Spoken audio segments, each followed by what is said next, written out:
Break બાદ આપનું ફરી સ્વાગત છે. બાબા સાહેબ વિશે અમારી આ વિશેષ રજૂઆતને અમે આગળ વધારીશું. બાબા સાહેબ કાયદાના જાણકાર હતા અને વહીવટીતંત્રના અનુભવી હોવાથી સરદાર વલ્લભભાઈ પટેલના આગ્રહથી તેમને બંધારણ સભાનો ડ્રાફ્ટ બનાવનારી સમિતિના ચેરમેન બનાવાયા હતા. બાબા સાહેબને આ જવાબદારી સોંપવામાં શ્યામાપ્રસાદની એમાં કોઈ જ ભૂમિકા નહોતી. બાબા સાહેબ માત્ર ને માત્ર સરદાર પટેલના આગ્રહથી બંધારણની ડ્રાફ્ટિંગ સમિતિના ચેરમેન બન્યા. બાકી તેમને બંધારણની રચના અંગેની કવાયતથી સંતોષ નહોતો જ. બાબા સાહેબને બંધારણની ઘણી જોગવાઈઓ સામે ઉગ્ર વિરોધ હતો. જમ્મુ અને કાશ્મીરને ખાસ દરજ્જો આપતી બંધારણની કલમ 370 તેનું શ્રેષ્ઠ ઉદાહરણ છે. બાબા સાહેબ દેશભક્ત હોવાથી તેમણે 370 કલમનું તૂત ઊભું કરનારા શેખ અબ્દુલ્લાને બહુ ખરી ખોટી સુનાવી હતી. બાબા સાહેબે કહ્યું હતું કે ભારતનું એક રાજ્ય હોવા છતાં જમ્મુ અને કાશ્મીરને ભારતની સમકક્ષ દરજ્જો આપવો એ ભારતના હિતો સાથે ગદ્દારી હશે અને હું ભારતનો કાયદા મંત્રી છું ત્યાં લગી એ નહીં જ થવા દો. બાબા સાહેબે 370મી કલમને સામેલ કરવા સામે પણ સાફ ઇનકાર કરી દીધો હતો. અબ્દુલ્લાએ નહેરુને પકડ્યા, પરંતુ એવું કહેવાય છે કે બાબા સાહેબથી નહેરુ ડરતા હતા. તેથી તેમણે શેખ અબ્દુલ્લાને ગોપાલ સ્વામી આયંગર પાસે મોકલ્યા. નહેરુએ સરદાર પટેલને પણ વાત કરી અને પોતાની ઇજ્જતનો સવાલ છે તેવા રોદણા રડ્યા. સરદાર પટેલ લાગણીમાં વહી ગયા અને તેમણે બાબા સાહેબને દેશની આબરૂ સાચવી લેવા વિનંતી કરી. દેશભક્ત બાબા સાહેબે ના છૂટકે આ વાત સ્વીકારી, પરંતુ તેમણે જ્યારે બંધારણની આ કલમ પર ચર્ચા શરૂ થઈ ત્યારે તેની ચર્ચામાં ભાગ નહોતો લીધો અને કોઈ જવાબ પણ નહોતો આપ્યો.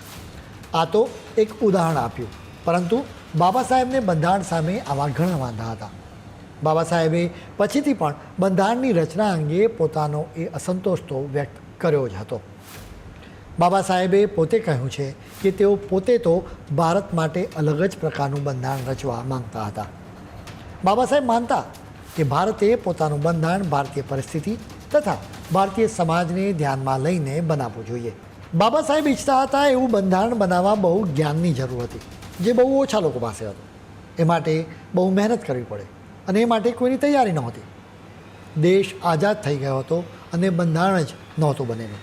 તેથી ઝડપભેર બંધારણ બનાવી દેવાની સરકારને ઉતાવળ હતી. પરિણામે અંગ્રેજો દ્વારા ભારતમાં શાસન કરવા માટેના જે કાયદા બનાવાયા હતા તેની જ બેઠી ઉઠાંતરી કરીને તથા અંગ્રેજોએ ક્રિસ્પ મિશનમાં મોકલેલી દસ્તાવેજોના આધારે આપણું બંધારણ બનાવી દેવાયું. મોટાભાગની બાબતો તો અંગ્રેજોએ પોતાના હિતો સાચવવા માટે 1935માં બનાવેલા ગવર્મેન્ટ ઓફ ઇન્ડિયા એક્ટમાંથી જ બેઠી ઉઠાવવામાં આવી હતી. અંગ્રેજોની નીતિ ભાગલા પાડો અને રાજ કરોની હતી. તેના કારણે અંગ્રેજોએ હિન્દુ અને મુસ્લિમોને સામસામે મૂકતા બંધારણનો મુસદ્દો બનાવ્યો હતો. આપણી બંધારણ સભાએ તેની નકલ કરી, તેથી નવું બંધારણ પણ એ જ નીતિ આધારિત બન્યું હતું, જેમાં અઢળક વિરોધાભાસો હતા. બાબા સાહેબનો બંધારણ સામેનો આ અસંતોષ રાજ્યસભામાં પણ એ હદે ફૂટેલો કે તેમણે રાજ્યસભામાં આક્રોશ સાથે કહેલું કે મને એવું કહેવામાં જરાય વાંધો નથી કે આ બંધારણને બાળી નાખનારી હું પહેલી વ્યક્તિ બનવા માટે તૈયાર છું. મને આ બંધારણ જોઈતું નથી. આ બંધારણ કોઈના કામનું પણ નથી. બાબા સાહેબે આ વાત 2 સપ્ટેમ્બર 1953ના દિવસે કહી હતી. રાજ્યસભામાં રાજ્યોના રાજ્યપાલોને અપાયેલી સત્તાઓ અંગે ચર્ચામાં બાબા સાહેબ બોલી રહ્યા હતા ત્યારે તેમણે અચાનક આક્રોશ સાથે આ વાત કરી હતી.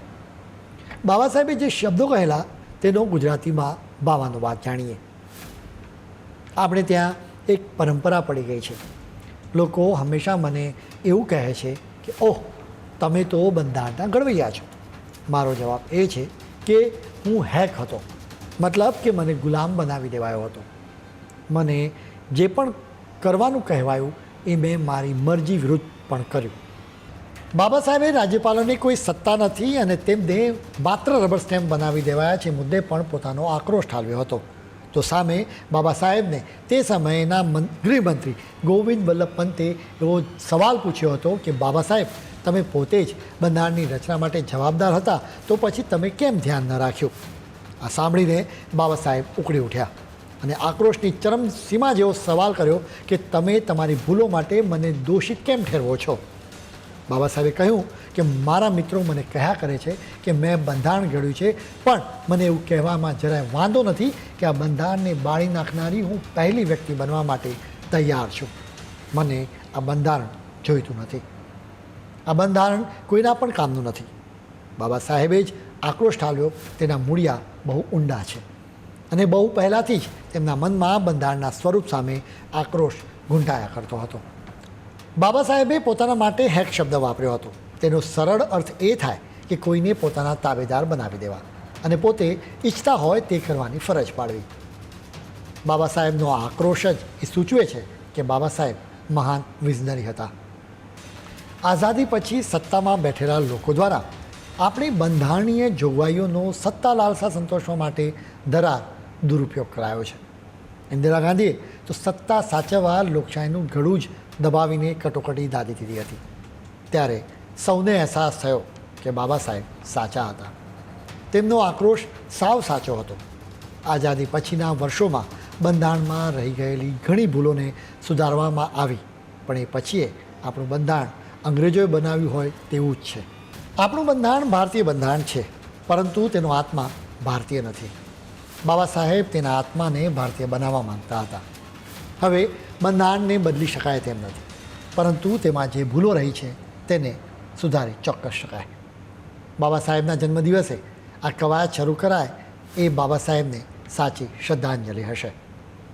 ખેર, આજના બુલેટિનમાં આજે આટલું જ. કાલે ફરી નવા મુદ્દા સાથે મળીશું. ત્યાં સુધી મને રજા આપશો. નમસ્કાર.